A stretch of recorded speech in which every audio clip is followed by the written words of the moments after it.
Temos agora a palestra sobre desafios metodológicos da pesquisa sobre subjetividade e desenvolvimento em saúde e educação. E para coordenar o debate, convidamos a doutora pela Universidade São Carlos de Guatemala, com mestrado em Psicologia pela Universidade de Brasília. Atualmente é professora do UniCeUP e suas pesquisas entram na área de subjetividade e saúde, no grupo de pesquisa do professor Fernando Gonzalez. A professora doutora Valéria Deusdará Mori.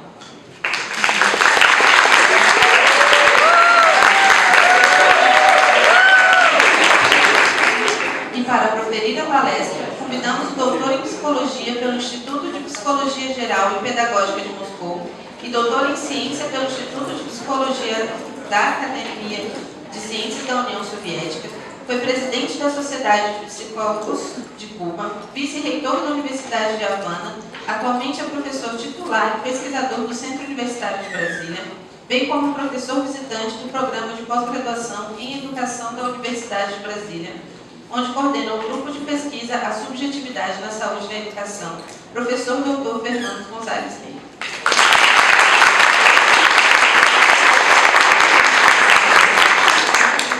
Convidamos a professora doutora Valéria a fazer o discurso. Gente, bom dia. Bom, eu aqui vou apenas coordenar e estar com o Fernando nesse momento, mas eu pensei um pouco sobre algumas coisas que eu gostaria de falar com vocês, até em relação ao que eu comentei agora na oficina, sobre o compromisso que a gente tem com as pessoas que a gente convive, né? Então, eu vou falar um pouquinho para vocês da minha experiência como aluna e para poder, assim, fazer com que vocês pensem sobre vocês e a relação de vocês com o próprio ensino e o percurso de graduação e pós-graduação. Então, assim, eu tenho uma relação já há muitos anos com o Fernando, fui aluna de mestrado, de doutorado, hoje somos grandes amigos, continuo aluna dele até hoje. Mas eu acho que essas relações, elas não acontecem de uma forma imediata, elas são construídas ao longo do tempo. Então, vejam, eu falo sempre para vocês sobre a curiosidade, sobre ir atrás, de estar perto das pessoas que vocês leem trabalhos, que vocês escutam em sala de aula. E eu acho que aqui no UniCeUP vocês têm a oportunidade de estar com um professor que é um teórico reconhecido mundialmente e que, como comentava até o Daniel, algumas pessoas viajam para vê-lo dar palestras. Vocês não precisam viajar, ele está aqui. Então, acho que essa é uma oportunidade para vocês poderem estar em contato com alguém que pensa, que tem uma obra significativa. E para falar um pouquinho dessa minha experiência de aluna do Fernando, eu acho que eu preciso começar no meu processo de mestrado para dizer para vocês que não aconteceu, eu fui muito como vocês no mestrado, assim, eu estava fazendo mestrado, mas não deu certo minha relação com a minha orientadora. E como eu tinha a bolsa, a UNB tinha que dar um jeito de eu ter um professor para me orientar. E ele tinha acabado de chegar no Brasil e falava: Fernando, você vai orientar essa moça. E ele sempre conta que ele ficou com muita pena de mim. Então, que foi a sorte ele ter tido pena, porque foi uma relação que se configurou de uma forma muito profunda ao longo do tempo. Então, vejam, começa uma relação por acaso, mas que eu fui me envolvendo no processo de estudar, de estar acompanhando o pensamento dele e de até hoje, quando eu tenho dúvidas, de escrever, telefonar e perguntar por que você escreveu tal coisa, por que isso é assim. Então, o meu convite para vocês, ou seja, eu perguntei no mestrado, no doutorado e pergunto até hoje.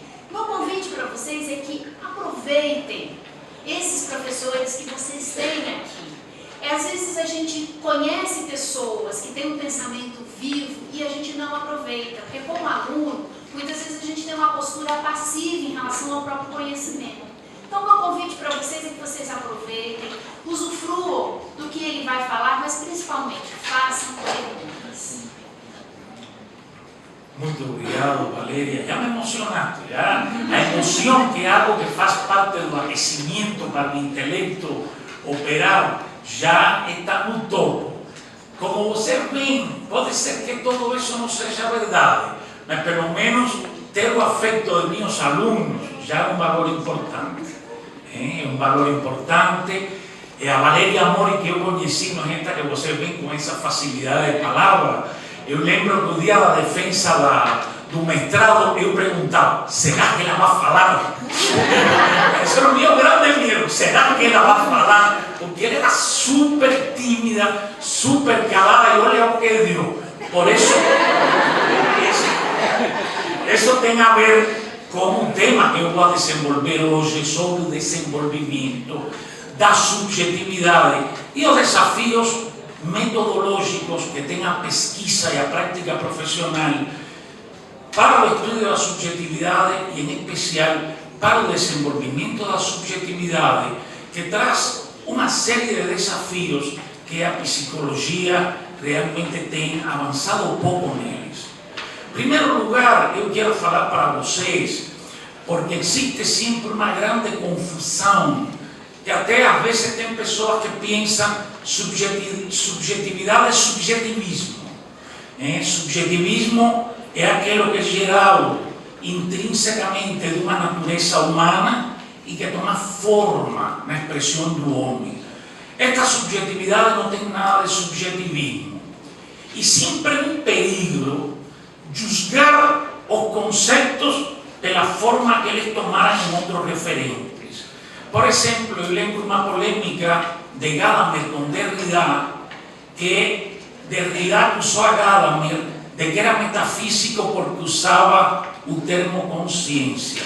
E Gadamer lhe respondeu, eu penso que o metafísico é você, que pensa que o termo consciência tem apenas um significado universal. E o mesmo tem acontecido com o tema da subjetividade. A psicologia como ciência tem tido uma crise teórica historicamente. Primeiro, pelo empirismo que dominou o advento da ciência no país mais poderoso já, nos primeiros anos do século XX, que eram os Estados Unidos, onde a psicologia tem um viés, falar positivista seria uma ofensa a Comte, tem um viés empirista cru, que realmente fez da teoria, ou seja, fez uma ciência ateórica, como dizem Danziger, Sigmund Koch, alguns dos epistemólogos mais importantes da história do pensamento psicológico.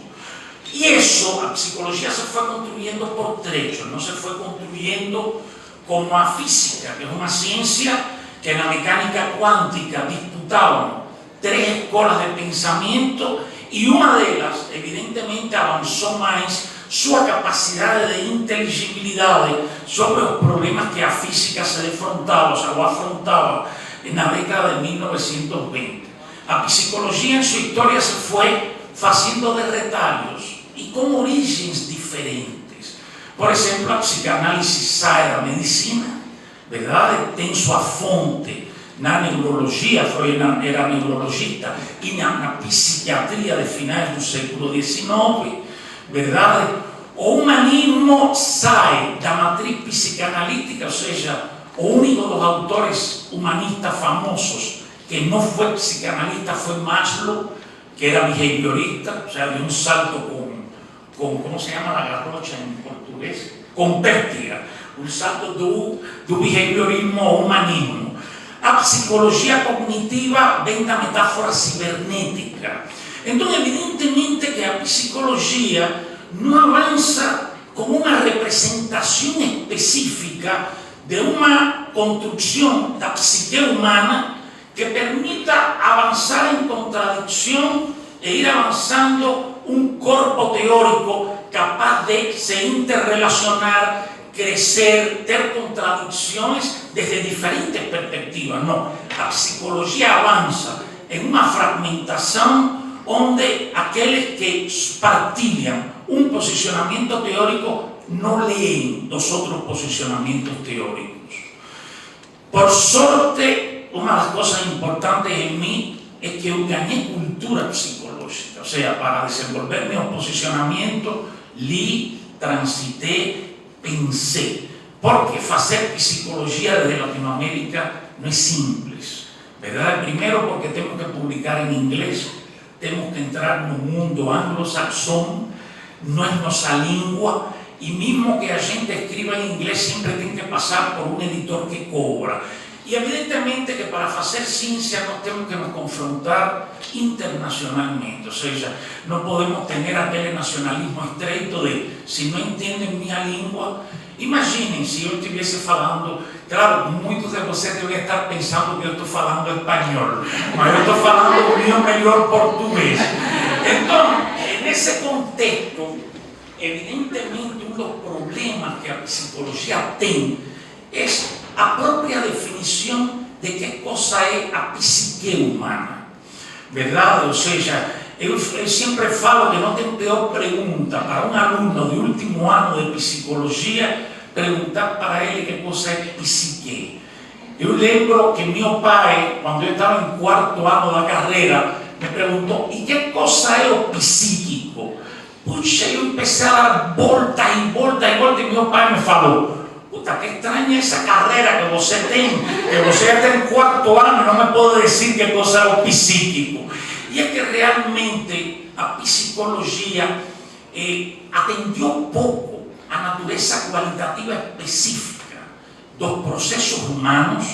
Não vou falar de processos psíquicos, porque com o termo subjetividade eu procuro um distanciamento do psiquismo como tal. E penso que ambos coexistem, não é que nós como seres humanos já não temos processos psíquicos. Claro que temos coordenação oculomotora, domínio perceptual, organização sensorial. Nós funcionamos como animais biológicos, nós funcionamos com o psiquismo. Porém, nós vivimos num mundo diferenciado, que é o mundo da cultura. Isso é algo que muitos autores atenderam, mas o que não atenderam foi como a cultura repercute em um tipo de processos diferenciados que evidentemente marcam uma distância com o mundo animal, verdade? E é precisamente a qualidade desses processos diferenciados que eu defino como subjetividade, um fenômeno humano gerado aos processos humanos. Ou seja, a subjetividade não é um mundo intrapsíquico de entidades metafísicas, não.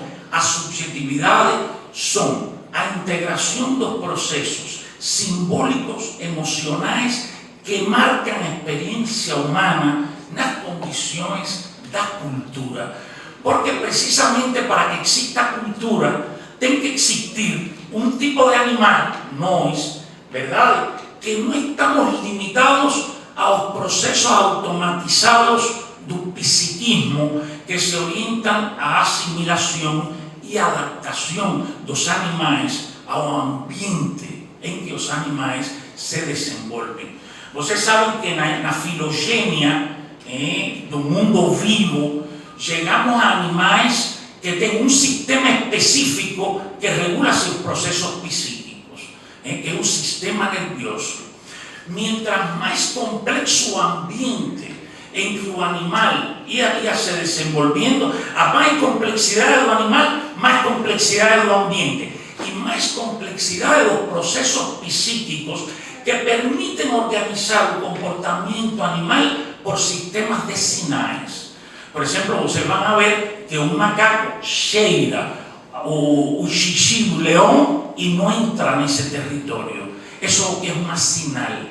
Inclusive, este mundo animal humano tem sérias contradições. Como foi possível que o animal mais inteligente, capaz, portador de uma subjetividade, criador de um ambiente específico que é a cultura, foi o único animal que ficou na praia quando o tsunami da Indonésia? Foi o único animal que não foi capaz de perceber as sinais do ambiente. Então, evidentemente, que o desenvolvimento do gênero humano em sua evolução foi tomando uma distância relativa do mundo natural e foi desenvolvendo um mundo próprio, que é o mundo da cultura. E que coisa é o mundo da cultura? É um mundo inventado, é um mundo criado, é um mundo onde as produções simbólicas substituem as experiências naturais que foram acumuladas na filogenia da evolução do humano. Por exemplo, aqui eu estou sentado numa cadeira, qualquer de vocês diz, a cadeira evidentemente é para sentar, eu não tenho que pensar nisso.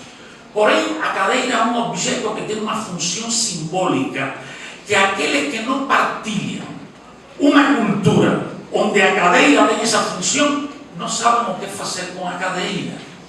E eu lembro que quando eu era aluno de psicologia me explicavam isto, porque isto está desde Vygotsky, e eu decía, ¿será eso verdade? E depois, quando minha experiência, que esteve em Angola, estava na fronteira de Angola com Namíbia, e lá tem um grupo, como se chama, nômade, que se chama, eu não sei como será em português, bosquímanos ou bosquimanos, que eles não têm linguagem articulada, eles se comunicam por e signos, em sinais. Mas são um grupo profundamente fraternal, aberto, comunicativo. E quando eles se encontram com um grupo diferente, sempre tem um deles que leva um presente. Nós íamos encontrar com um grupo de bosquímanos. Então pensamos, porque no grupo de nós, que era um grupo de pesquisa, tinha 3 psicólogos, todos formados na perspectiva de uma psicologia cultural. E se nos ocorreu levar uma cadeira dessa de madeira, bem rudimentar. Então, o cara entregou a galinha para um de nós, a gente sonriu, pegou a galinha e dimos a cadeira. Vocês sabem o que fez o cara? Ele pegou pelas patas a cadeira, virou, tocava e nos olhava com cara de curiosidade, como dizendo, que coisa é isto? Para que isto sirve? Então, um de nós colocou a cadeira em sua posição normal, se sentou e fez uma sináptica universal. Então, colocamos a cadeira para ele. E ele, gente, você tem visto uma pessoa que se alfabetiza já adulta e vai preencher um cheque. E como preenche todo, engarrotado, contraído, atento bem. Ele sentou deste jeito. Sempre sorridente, pero assim. Já apoiando-se na parte de sentar-se, não aqui que por sorte eu tenho esto aqui. E se sentou devagar, sentou, recostou, pero rígido. E então fez. Pero ele estava doido por sair da cadeira. Esse objeto, com uma função simbólica, parte de sua cultura, porque a cadeira sintetiza o tronco de um árvore, uma pedra, o chão, todo o que historicamente levou nos primórdios do desenvolvimento de nossa cultura ao ser humano a se sentar. Imaginem se uma cadeira como objeto é complexa, quanto todo o que a cultura implica não são realmente formas simbólicas extraordinariamente complexas. Todo, nossas instituições, a ciência, verdade? Na época em que o positivismo aspirava que a ciência fosse verdadeira, nunca pode ser verdadeira porque é uma produção humana que opera com recursos simbólicos. Portanto, a ciência é uma forma de produzir inteligibilidade, de acompanhar fenômenos da realidade e de desenvolver práticas humanas acima desse caminho. Mas se vocês analisam a história da ciência, as verdades maiores da ciência sempre foram transcendidas nos tempos históricos. Inclusive a teoria da relatividade, que é a expressão por excelência da ciência do século XX, já tem muitas postulados da teoria da relatividade que têm sido negados. Portanto, a ciência histórica e sua historicidade implica que tem um caráter relativo, não um relativismo absoluto. Esse relativismo não quer dizer que a gente não é capaz de desenvolver inteligibilidade sobre um mundo que é diferente ao discurso nosso quando produzimos esse mundo. Também a psicologia tem pela frente. Agora, quando vamos a pensar os problemas metodológicos do desenvolvimento da subjetividade, primeiro devemos estar claros de que coisa é a subjetividade. Como eu falei no início, não é um subjetivismo, não é a existência de uma entidade metafísica interior da qual saem os comportamentos humanos. De jeito nenhum. Subjetividade é um fenômeno consubstancial com a cultura. Quando o homem começou a desenvolver processos simbólicos mais complexos, começou a criar um mundo artificial externo a ele, que é o mundo da cultura. Portanto, cultura e subjetividade vão sempre da mão. A cultura requer o caráter criativo que a subjetividade possui. Então, a subjetividade traz para pensar o fenômeno, um fenômeno qualitativamente humano, específico do homem. A subjetividade traz, em primeiro lugar, a ideia de que a mente está configurada por processos simbólicos que têm uma natureza cultural e que se organizam nos espaços sociais. Portanto, estão historicamente situados. Verdade? Que isso era algo que os próprios psicólogos da primeira parte do século XX tinham muita dificuldade para entender. Por isso você vê que o próprio Freud, ele procura verdades universais como constitutivas da natureza humana. Porém, jamais tinha colocado a essência humana é o conjunto das relações do homem. Claro, de aí saiu um marxismo dogmático que pensava que as relações se internalizavam e se formava a consciência. De jeito nenhum. A subjetividade se forma no mundo cultural, nos espaços de relações e da organização social, mas a subjetividade é uma produção diferenciada das experiências vividas. Porque cada um de nós vive, Valéria e eu podemos ter agora uma mesma experiência. Vai ser a mesma experiência do evento, mas não vai ser a mesma forma que cada um de nós tem para produzir essa experiência. Porque vivimos as experiências a partir de nossos recursos, como produção, não como reflexo. E aqui eu marco uma grande diferença com a psicologia soviética, onde o conceito de reflexo era um conceito norteador de uma psicologia apoiada em uma visão materialista mecanicista. Ou seja, não é que o meu mundo vai ser um reflexo do mundo externo, é que eu vou produzindo o meu mundo dentro de uma realidade que é mais abrangente e mais complexa que o meu próprio mundo. Porém, eu tenho um caminho diferencial no mundo. Então, pela primeira vez, a colocação da subjetividade define que as unidades que configuram a subjetividade têm um caráter simbólico. E com isto se supera a ideia de pensar que a cognição é um processamento de informação que exclui outros processos simbólicos, como, por exemplo, a própria imaginação. A imaginação não é resultado de um processo de informação. Nós processamos informação constantemente do mundo, mas simultaneamente produzimos, através de um pensamento simbólico, novas realidades sobre essa informação. Não nos limitamos a processar a informação. Portanto, o primeiro atributo do subjetivo é que implica sua natureza os processos simbólicos. A subjetividade tem uma constituição simbólica que é o que lhe permite a integração, a mudança e a confrontação com a cultura. Mas não um simbólico isolado, como colocou em um momento dado a psicologia discursiva, que entrou de moda a partir daquela definição de Foucault do discurso como prática, em arqueologia do saber. É uma produção simbólica que está emocionalmente implicada. Por isso é que nossa definição de subjetividade implica de forma inseparável a unidade do simbólico e o emocional, que é o conceito que nós temos definido como sentidos subjetivos. Ou seja, quando nós vivimos uma experiência, a experiência é uma produção de sentido subjetivo para nós. Não é o que está acontecendo objetivamente. Qualquer acontecer objetivo implica producciones que deban a trascender o acontecimientos como eles se presenta no curso da experiência.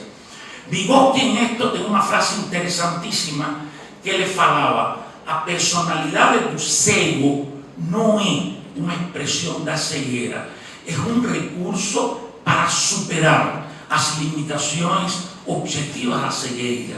Por isso você vê que o homem nunca está enquadrado em sua condição objetiva, verdade? Você olhando-me a mim aí, subindo com dificuldade, com minha bengala, dirão: como esse cara tem tanta energia para falar? Porque eu gosto disso. Isso é uma parte essencial do meu mundo subjetivo. Então, eu posso pensar e escrever, claro, a minha idade, se isto passa aos 20 anos é mais complicado, mas a minha idade é uma configuração, é a forma em que eu encontro um sentido dentro do mundo. Então, esse segundo aspecto que já Sartre tinha colocado, Sartre falava: as emoções humanas tomam um caráter simbólico. Isso é fundamental. Quando a emoção deixa de responder apenas às necessidades do corpo ou às demandas externas e começa a responder e a estar integralmente associada com os processos simbólicos que nós estamos vivendo. Se você analisa o curso de suas emoções durante um dia, tem muito a ver com seus sistemas de crença, com os conflitos laborais, com suas preocupações com um projeto de vida, do que com seu corpo. O corpo nos sinaliza a fome à hora de almoçar, mas se estamos muito atribulados com o nosso mundo e suas demandas sociais, não sentimos nem fome. E este é um fenômeno tremendamente interessante. Eu me lembro de um congresso em Montreal, meus alunos já estão carecas a ouvir isso, mas por sorte eles têm bastante cabelo, no meu caso. Eu era mais novo do simpósio. Imagina, no simpósio estava Ana Maria Costelar, que é uma psicóloga relevante do campo da psicologia social, Denise Jodelete, que todos você conhece, e Marisa Zavaloni. Mas quando eu entro no simpósio, eu me sinto, percebo que tenho um desejo doido de fazer xixi. Eu era o último a falar, para colmo. Então, com Denise, que eu tinha muito bom relacionamento, e tenho ainda hoje, eu lhe falei: Denise, você pode falar, eu quero saber, desculpe-me, eu era o primeiro em falar. Eu falei: Denise, você pode falar por mim, eu vou um momento ao banheiro e retorno. Ela me falou: Fernando, muito modesta, mas alguns vão ouvir a você e outros vão me ouvir a mim, e isso vai confundir as pessoas. Evidentemente que a maioria da gente ia ouvir ela, não a mim, que era um menino na época. Então, eu aguantei o simpósio, fiz minha exposição completa, me fizeram uma pergunta e eu esqueci a necessidade de fazer xixi. Não existia. Quando eu terminei minha fala, que ia começar Ana Maria Costelar, eu lhe falei a Denise: Denise, agora sim vai sair um momento. Saí e 3 pessoas vieram a me perguntar. Eu falei: pessoal, desculpe-me, vou ao banheiro correndo e já volto. Eu pensei que não chegava. Então, isso é para que você perceba, e todos vocês têm tido experiências semelhantes em determinadas situações. Você às vezes tem uma necessidade biológica e de pronto tem um susto de algo que está acontecendo, tem medo. A necessidade biológica saiu, se esqueceu. Portanto, a subjetividade humana toma uma diferenciação qualitativa e inclusive expressa o corpo em uma dimensão que a corporalidade pura não traz, que é precisamente a dimensão subjetiva do corpo, que já Foucault tinha avançado quando falava que nosso corpo era uma realidade simbólica. E uma expressão clara disso é a anorexia. Precisamente meninas bonitas que se encontram gordas e que não têm nenhum tipo de raciocínio que leve elas a comer, e muitas delas morrem nesse processo. Então, o terceiro elemento da subjetividade é que a subjetividade não é uma entidade, Ele é um sistema dinâmico e que está em processo constantemente dentro da atividade que eu realizo. Ou seja, a subjetividade não é algo que está na minha cabeça e que determina o acto. A subjetividade configura o acto. E o acto, em seu curso, toma sentidos subjetivos diferenciados, que aparecem no curso da própria ação. Alguns de vocês pensariam, então não existe a personalidade. Eu diria, existe a personalidade, mas desde uma perspectiva desta definição conceitual. A personalidade não é mais que o sistema de configurações subjetivas formadas no curso da história individual. Mas a personalidade não determina a ação. A personalidade está ou entra como sentidos subjetivos específicos da ação. Porque o sentido subjetivo é a unidade mais elemental do simbólico e o emocional. Quando eu estou aqui ou quando vocês estão em qualquer atividade, vocês não deixam de ser brasileiros, de ter uma mãe ou apenas um pai, de ter uma família integrada, de ter crenças, de ter uma determinada raça, de ter uma origem social. E todas essas condições humanas se expressam como sentidos subjetivos em processos simbólico-emocionais que têm que ver com a forma em que historicamente nós temos vivido através das condições que temos selecionado, que estão no foco que define como nós nos sentimos como pessoa. Por exemplo, eu sou careca. Eu falo honestamente para vocês, não me preocupa muito. Às vezes me penso nisso, isso não está em mim. Mas eu tenho um grande amigo em Cuba, que quando estávamos em um restaurante, ele me falava às vezes, tu tens percebido que os únicos carecas que estamos aqui somos você e eu? Ou seja, que é o sentido subjetivo, a emocionalidade que nos toca pela condição física e os processos simbólicos que se desprendem disso, não estão associados a essa condição objetiva, estão associados a como essa condição tem sido fonte de sentidos nas histórias diferenciadas de nossas vidas, ou a como outros sentidos que nos geram insegurança, medo, entram na forma em que somos capazes de sentir nossa careca. Então, isto é importante porque cada um de nós somos um microcosmos, ou seja, usando uma palavra que Vygotsky gostava de usar para definir o caráter do significado em relação à consciência. Vygotsky dizia, o significado é o microcosmos da consciência. Eu falo, a subjetividade é o microcosmos de uma vida vivida, a qual o último Vygotsky se aproximou grandemente, com as categorias de sentido de Pirishivanya, que não tem tradução literal, mas é uma unidade cognitivo-emocional, intelectual-emocional e situação social de desenvolvimento. Porque estes foram conceitos que Vygotsky usou para pensar o desenvolvimento humano.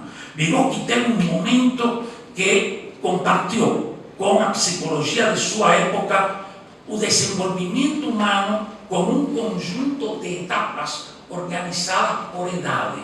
Mas é uma contradição com uma psicologia cultural. Isso é nós nos manter no plano do desenvolvimento psíquico, que responde mais ao amadurecimento do corpo, de operações motoras, de formas de regulação psicológica e, inclusive, de formas de operações do intelecto na confrontação com a realidade. Porém, o desenvolvimento subjetivo vai além, porque o desenvolvimento subjetivo implica configurações subjetivas de espaços partilhados culturalmente que são responsáveis por desdobramentos que implicam uma mudança da pessoa. Por exemplo, aqui pode entrar um aluno que tem operações intelectuais boas, cursar a psicologia e quando termina a psicologia é o mesmo que quando começou. Ele pode ter desenvolvimento intelectual, mas ele não teve desenvolvimento subjetivo.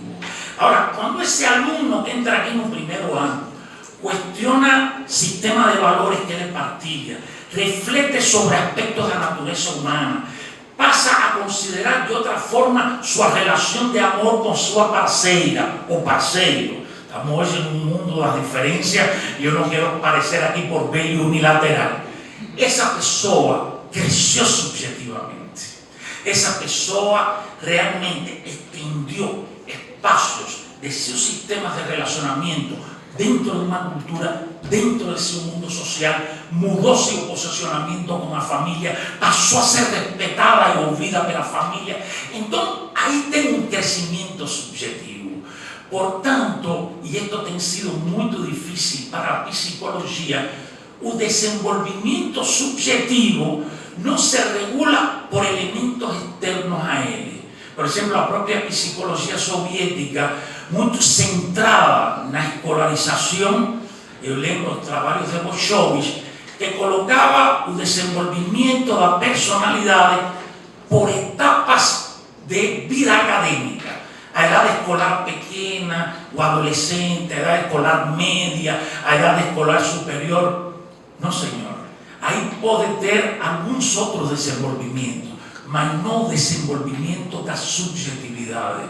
O desenvolvimento da subjetividade é um processo extremadamente complexo que transcende nossa intencionalidade e nossas representações conscientes e que acontece essencialmente pela qualidade de nossas relações afetivas e de nossos sistemas progressivos de socialização e de vínculo. Ou seja, a subjetividade não se dá por acumulação, a subjetividade não se dá por aprendizagem. Os fenômenos mais complexos do ser humano, porque eu aprendo a linguagem, mas eu não aprendo como usar a linguagem como recurso de relação social. Isso não se aprende, isso se vai ganhando na experiência, em sentidos subjetivos que vão abrindo espaços diferentes para viver as experiências humanas. Por exemplo, eu posso colocar de exemplo a vocês, em Cuba, que se produz uma revolução, já tem muitos anos atrás, são os paradoxos dos fenômenos subjetivos humanos. Foi uma revolução que involucionou a uma antirrevolução, porque a revolução é mudança, é desenvolvimento.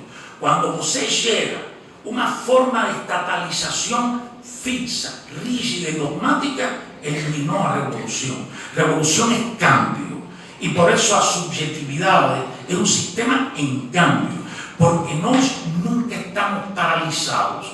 Quando nos paralisamos, aparece o sofrimento, aparece, entre aspas, as patologias, porque eu tenho sempre um pé atrás com o conceito de patologia. Incluso meu livro Subjetividade e Saúde, uma clínica que supera a patologia, não? Como se chama? Superando a clínica da patologia, porque precisamente o conceito de configuração subjetiva é a antítese da ideia da patologia. A mim não me interessa a depressão, seus sintomas, a mim me interessa como se configurou essa depressão e actuar sobre essa depressão. A mim não me interessa o transtorno psicológico severo, que já sei que Daniel, Valéria, na mesa que me antecedeu, discutiram isso. A pessoa pode ter um transtorno em um sistema de sintomas, mas ela mantém um espaço de subjetivação na relação com o mundo, um espaço de crescimento, que é precisamente o trabalho de Daniel. Marília está estudando como crianças diagnosticadas com sintomas de hiperatividade e déficit de atenção, os problemas que têm é que geram uma emocionalidade em sala de aula que não tem que ver com a relação professor-aluno, tem que ver com o mundo que vivem. A Andressa, que está acá, está trabalhando também como a forma em que a criança aparece na escola tem que ver com sentidos subjetivos que vêm da vida, da trajetória dela. E isso é o que nós, neste momento, estamos estudando. Como o mundo da pessoa se configura de maneira diferenciada e como devemos superar a tendência à medicalização e à patologização que hoje domina o cenário da escola. Verdade? Mas agora, uma vez de você ter un quadro de que cosa é a subjetividade, que é o desenvolvimento da subjetividade, é a emergência de configurações subjetivas que permitem o desenvolvimento de recursos múltiplos em um momento da vida. Por exemplo, o outro dia, em uma conferência na USP de Ribeirão, que Daniel estava lá comigo, eu colocava um exemplo, porque eu comecei a falar de Cuba para chegar aqui. Cuba criou mudança profunda. Eu lembro que eu tinha 11 anos, acordei um dia e tudo que era correto e moral o dia anterior ao outro dia não era correto e era imoral. Outros valores começaram a ocupar o mundo político e o mundo social. Mas o que é interessante, esse cambio profundo que teve Cuba permitiu a um campesino analfabeto com 17 anos de idade se alfabetizar e ser hoje um físico bom. Evidentemente que ele teve um desenvolvimento intelectual, mas não pela escolarização, mas pela experiência de vida. Nós às vezes pensamos que a única forma de um desenvolvimento intelectual é a escolarização, e todos nós estamos cientes que temos colegas aqui escolarizados que não têm um desenvolvimento intelectual, porque o desenvolvimento intelectual é uma expressão da forma ativa de viver a vida.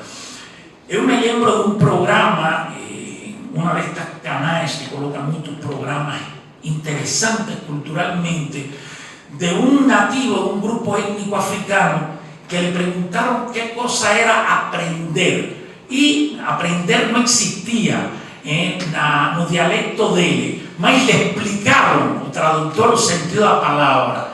E ele falou: se isso é aprender, para mim aprender faz a diferença entre a vida e a morte. Muito interessante. Uma resposta tremendamente inteligente. Mesmo sendo... Eu me lembro de uma frase de Fichte, o filósofo, que vendo uns quadros de uns campesinos analfabetos, falou: que brilhantez a desses campesinos analfabetos. Ou seja, não podemos confundir falta de cultura, sem dúvida. A cultura é um favorecedor do intelecto, mas o problema é que a cultura está na vida cotidiana. Verdade? A cultura está constantemente. Eu me lembro que uma vez venia duas crianças comendo iogurte. O pai atrás e a mãe, era a última, de raça negra. E a mãe se me aproximou e me falou: moço, me pode ajudar? Eu falei: olha, eu vou ajudar a você porque eu senti cheiro de álcool. Eu vou ajudar a você, mas não é para tomar álcool. Sabe qual foi a resposta dessa senhora? E por que você acha que minhas crianças tomam iogurte? Porque eu mato minha fome com o álcool. Então, olha que interessante como o ser humano tem um repertório intelectual que leva ele a reflexionar desde o lugar do mundo em que ele vive. E é dentro desse mundo que ele desenvolve seus recursos intelectuais. Claro que a cultura acadêmica nos sintetiza muitos processos que favorecem a optimização dos recursos, mas quem passa pela academia e não pensa, sai virgem da academia, virgem ao nível intelectual, sai como entrou. Então, esses são fenômenos que vocês, como psicólogos, como educadores, como professores, têm que pensar. Agora, como esses processos que têm uma alta mobilidade, que não são conscientes, porque a consciência é a representação que constantemente eu estou gerando ao redor de minha intencionalidade e de meus contatos com a vida. As configurações subjetivas estão além. Eu sei que eu reajo, posso reagir amigavelmente ou hostilmente a alguém, mas eu nunca sei todos os sentidos que estão atravessando esse comportamento. Então, o que acontece? Que a pesquisa sobre a subjetividade e sobre o desenvolvimento da subjetividade gera enormes desafios. O primeiro desafio é, evidentemente, que não usamos muito a linguagem para o estudo da subjetividade, mas não a linguagem como sistema formal, como estrutura. Não. A linguagem como recurso do pensamento que define a qualidade do posicionamento do sujeito que fala. Ou seja, que o que nos interessa é como se organiza a fala, porque a expressão humana está cheia de armadilhas. Nós vivimos em uma sociedade que tem discursos hegemônicos e representações sociais hegemônicas. E é como eu sempre falo, se perguntar aqui agora massivamente, como é a relação de você com suas mães? Todo mundo falaria muito boa, mas isso não é verdade. Ou é uma verdade a médias. Porque a mim o que me interessa como pesquisador é qual é o lugar real da relação de você com sua mãe, na história de sua vida e no problema que eu estou estudando. Estou falando, pensando que o problema que eu estou estudando tem que ver com as relações familiares. Pode ser que não. Agora, quando, já que entramos na metodologia, quando eu falo para qualquer de vocês, fala-me de tua família, já aí tem um conjunto de decisões automatizadas que estão carregadas de afeto, que são decisões que estão envolvidas subjetivamente. Primeiro, por quem você começa a falar? Pela mãe, pelo irmão maior?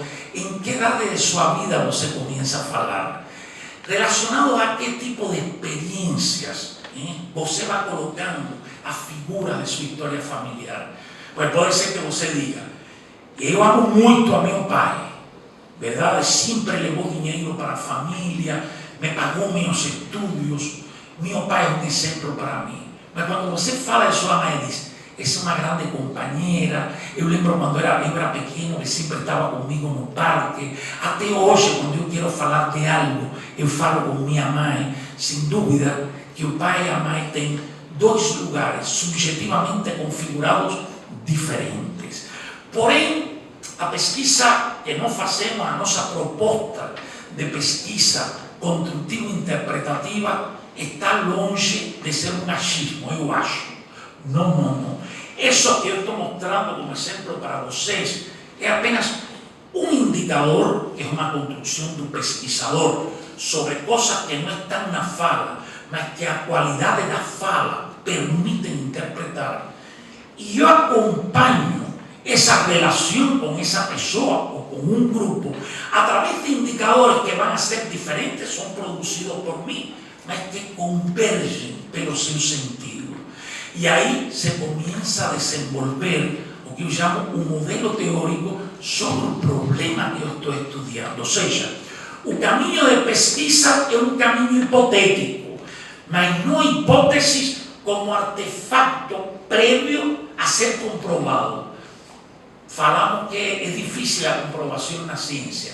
Inclusive na filosofia da ciência, Popper incluiu o termo falseabilidade, por considerar que a demonstração é simplesmente impossível. Porque todo acto de demonstração é um artefato artificial. É uma situação experimental que simplifica um contexto e que mostra uma relação simplificada. Mas a complexidade da vida sempre está para além do artefato metodológico usado.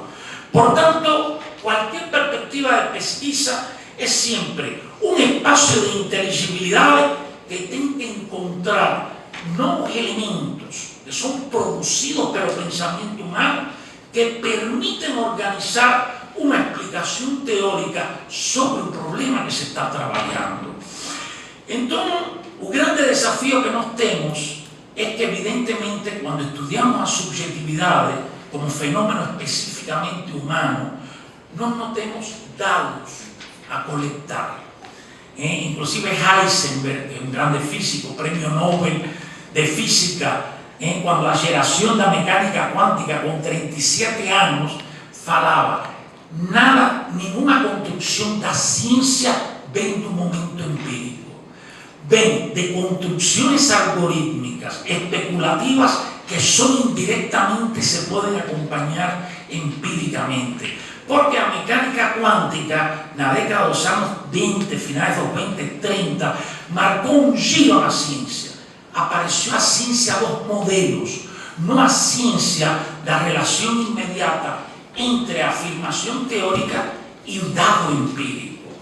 E eu diria que o estudo da subjetividade precisamente implica modelos que se van construyendo no curso dos procesos de relación que acontecen ao longo de uma pesquisa.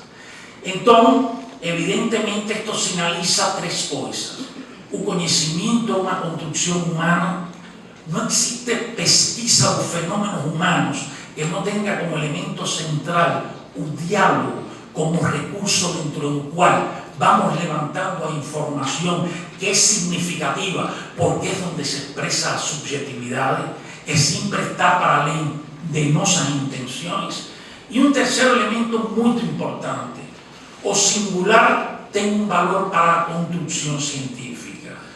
No porque o singular sea único, mas porque o singular siempre entra como un significado relevante para un modelo teórico que ya ven avanzando na construcción do pesquisador. Por eso es que vocês ven que Freud, sin ter consciência metodológica, porque Freud no tenía sentido o nunca usó recursos para acompañar a legitimidade do que ele afirmaba, porém, Freud foi capaz de construir uma das teorias que mais impacto teve na história cultural do mundo occidental, e seu método foi a psicoterapia e o estudio de casos. Porque esta definición que nós estamos discutindo, esta relación subjetividade, desenvolvimiento e pesquisa, não é exclusiva da pesquisa psicológica, passa pela práctica, pelas distintas formas de práctica. Y evidentemente que acompañan también, y ahora voy a hacer un comercial, que tiene tanta gente aquí, acompañan también una forma diferente de pensar a psicoterapia. O sea, ya el construccionismo social tiene colocado algo inteligente, que es un lugar de no saber tu terapeuta. O sea, con esto quería destacar que no era un saber o que conducía a un cambio en un proceso terapéutico. Y esto es inteligente ¿por qué? Porque si fuese un saber, o único que podría ejercer mudanzas, no ejercicio de terapia sería psicanálisis. Porém, os humanistas mudaban, os cognitivistas mudaban, os conductistas mudan, todos mudan. Por tanto, o que da terapia no está na teoria, o que da terapia está no proceso relacional en que se establece un curso da terapia.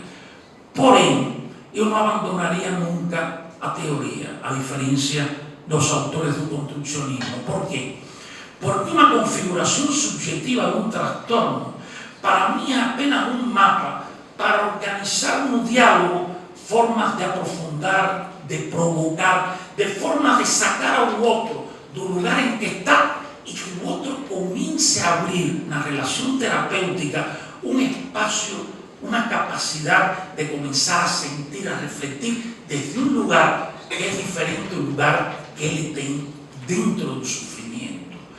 Por isso, em este momento, o que se chamam as terapias pós-racionalistas, que enfatizam precisamente as produções do outro, não como um resultado imediato da relação terapêutica, mas como a possibilidade de que o outro se coloque em uma condição de gerar novos processos subjetivos, é uma terapia que está ganhando muita força no mundo de hoje. Então, eu falei que iria fazer, já para fechar, porque agora vamos abrir a pergunta, nós vamos a dar um curso acá no ICV, que começa no mês de novembro, eu vou deixar aqui alguns plegáveis, que é um curso que precisamente se chama